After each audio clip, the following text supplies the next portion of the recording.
Hello guys, so ito na naman si Cooking na akala mo magaling.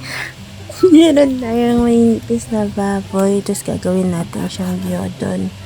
Korean dish siya.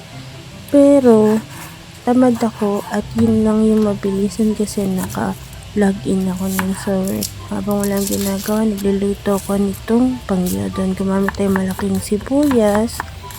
Tapos, hahaluan natin siya ng barbecue sauce. Pinipare ko na yung kawali. Tapos, mainit na siya. Tapos, huwag siya. O, tapon na lang yung baboy dyan. Di siya nadikit.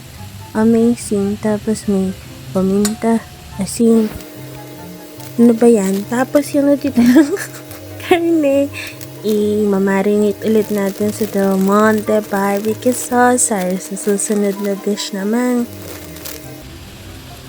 Yan. Tapos makikita niyo, hinalo ko na rin yung sibuyas. Hindi na nalagyan ng bawang Yun yung nakita ko sa TikTok. So, nalagyan natin ng paminta para maraming spiciness. Tapos, yung natitirang repolyo, gigisa lang na may kasamang itlog. Ito na pinakita. Tapos, nagluto ulit ako ng sunny side up. Puro ka itlog. Kasi,